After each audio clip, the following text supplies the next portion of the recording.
Alright, YouTube land, we're back with a quick video. Today it's just kind of a show and tell here. We've got a Stryker SR955 HP on the bench here, and we've got the optional ctcss board installed.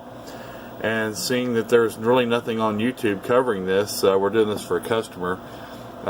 We thought we would share this. Now, what I'm going to have to do is I'm going to have to press pause and put the cover back on and flip the radio over, and we'll cover it. Be right back. Okay, we're back. So the first thing we're going to do is we're going to slide this switch over to program. The first thing we're going to see is our code come up. We're going to go to ctcss.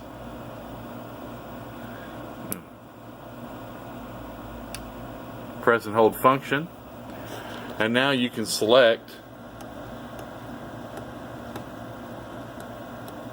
whatever tone you want for whatever required repeater you're trying to work.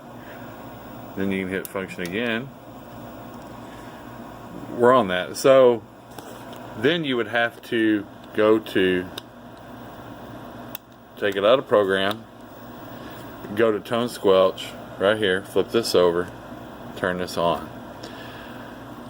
Same thing works with the T code and R code both. What I'm going to do is, if you go to www.442built.com, go to the website, you'll see our Facebook page link.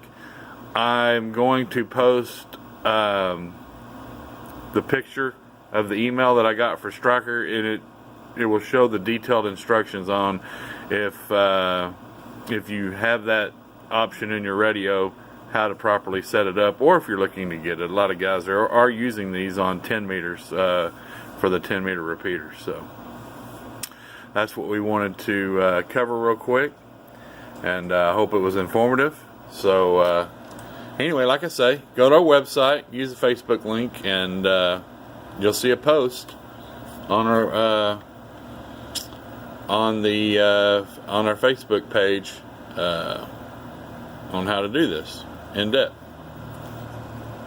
Gotta be safe, be careful, be kind. We'll catch you next time. I'm gonna go.